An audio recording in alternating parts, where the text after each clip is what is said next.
Ladies and gentlemen, a storm is quietly gathering strength across the Pacific, and its effects may soon be felt worldwide. Imagine a reality where the items you rely on every day, the smartphone in your pocket, the solar panels on your roof, suddenly double in price, or worse, vanish entirely. This is no longer just a hypothetical scenario. This world may already be closer than we think. Recent reports suggest that China, the manufacturing giant that powers the global economy, is tightening its grip on exports to the United States. This raises an urgent question. Will China's assertive move push smaller nations to reconsider their reliance on a US-led trade system? Could this signal the end of the era in which the US economy reigns supreme over global trade? For decades, the global economy has revolved around a US-centric model. However, China's bold steps toward economic independence have shifted the balance.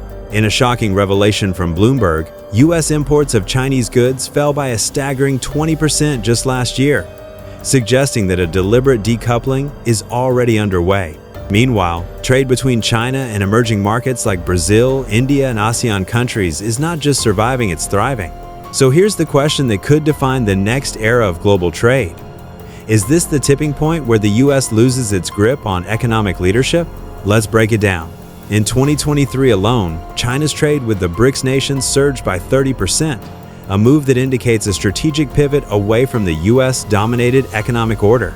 This shift is not just a trend, it's a transformation that could radically reshape global power dynamics in ways we've never seen before. Now, let's talk about rare earth minerals. Over 90% of these critical resources, necessary for everything from semiconductors to military technology, are processed in China. In 2021, a White House report called the U.S.'s reliance on Chinese rare earths a national security risk. Yet, despite the warning, no meaningful progress has been made to mitigate this dependency. With the potential for an export halt, industries across the U.S. that rely on Chinese components, automotive manufacturing, renewable energy, and technology staring down the barrel of crippling shortages. Consider this. The U.S. produces just 12% of the world's semiconductors, while China controls over 50% of the supply chain. Could America's tech giant survive such a blow? Peter Zahan, a geopolitical strategist, puts it succinctly. China's export control mechanisms are a direct challenge to the complacency of Western supply chains. The ripple effects could be catastrophic, and the clock is ticking. According to McKinsey, rebuilding a self-sufficient semiconductor industry in the U.S. could cost upwards of $1 trillion and take over a decade. Can the U.S. afford this monumental task, or will it be forced to make painful compromises in its geopolitical stance? Look around your home. Almost everything you own, from your television to your kitchen appliances, is stamped with a Made in China label. What happens when these goods become either unaffordable or unavailable? Already, a survey by the Consumer Technology Association shows that 70% of electronics sold in the U.S. come from China, and Americans are already feeling the pinch. The Wall Street Journal reports a 15% price hike in electronics due to ongoing trade tensions. Now imagine doubling that. A full halt on exports would force American consumers to rely on domestic substitutes, but can U.S. manufacturers ramp up production fast enough to meet the demand? The cost to households could be staggering. The Peterson Institute for International Economics estimates that the average American family could face an additional $22,000 in annual expenses if tariffs and export restrictions persist. Will the public stand for it, or will growing discontent lead to a political backlash? Meanwhile, China has been quietly strengthening its trade ties with emerging economies through initiatives like the Belt and Road. Brazil, South Africa, and Saudi Arabia are shifting towards Beijing's orbit. This strategic decoupling signals to smaller nations that they no longer have to adhere to a US-dominated economic system. Take India's recent decision to settle trade with Russia in rupees, not dollars, as one example. Countries in ASEAN are now exploring alternative payment systems to reduce their reliance on Western financial institutions. The big question is, will this open the door for these nations to form more equitable global alliances, or will it further fracture the already divided global economy? The rise of multipolar trade blocs is already underway. The BRICS nations now account for over 31% of global GDP, surpassing the G7, according to a Financial Times report in early 2024. The US-centric economic order is beginning to fracture. Could this be the birth of a new global economic architecture? Washington has long criticized its trade deficits with China, citing both economic imbalance and national security concerns. But here's the irony. policymakers have restricted exports that could have alleviated those very deficits. For example, the U.S. ban on advanced semiconductor exports to China, aimed at stalling Beijing's technological progress, has in reality widened the trade gap. Economist Jeffrey Sachs puts it bluntly: restricting exports while demanding balanced trade is like plugging one hole in a sinking ship only to create another. And it gets worse. Despite a sharp decline in imports, exports of agricultural goods like soybeans and wheat have surged by 25% in 2023. This paradox only reinforces the undeniable truth. The US and China are deeply interconnected, and even the most stringent policies can't sever that bond. Some analysts argue that the US policy of containment isn't just about national security, it's about maintaining global dominance.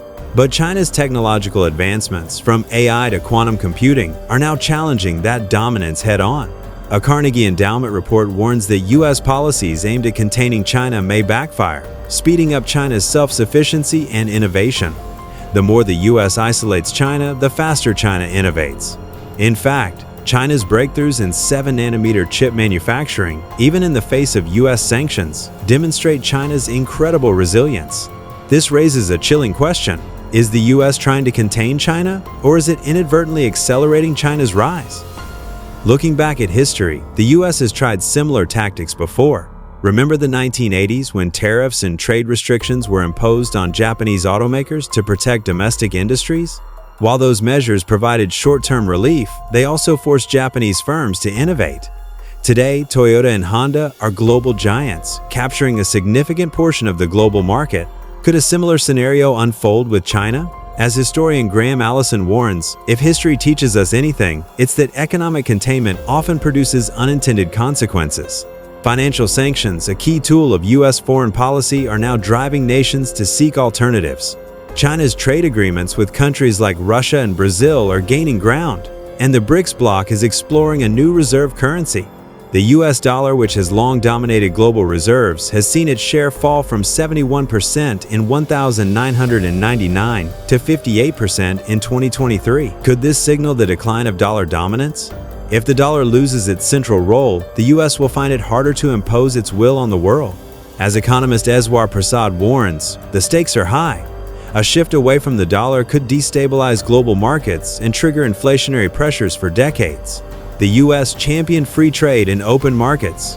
Yet today, actions like imposing tariffs and blacklisting Chinese firms reveal a different reality.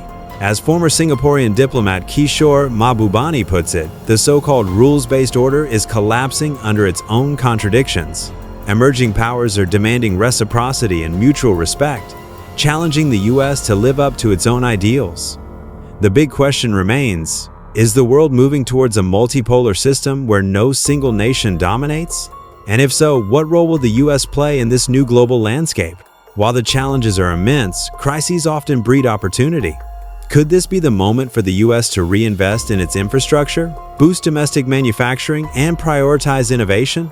The US has the resources and talent to rebuild its industrial base, but it will require a fundamental shift in mindset from obstruction to construction. Programs like the CHIPS Act, which allocates $52 billion to boost semiconductor manufacturing, are steps in the right direction. But more comprehensive policies will be needed to ensure resilience and competitiveness in the years ahead. As we conclude, one thing is clear: this is no ordinary trade disruption. It's a moment of reckoning for the US and the global economy. Whether this crisis marks the collapse of the US-centric order or sparks a renewal of American strength will depend on the decisions made today. But one question remains: are policymakers ready to rise to the challenge, or will history repeat itself once more? Thank you for watching. If you're as intrigued by these developments as we are, don't forget to like and subscribe, and check out the next video now on your screen.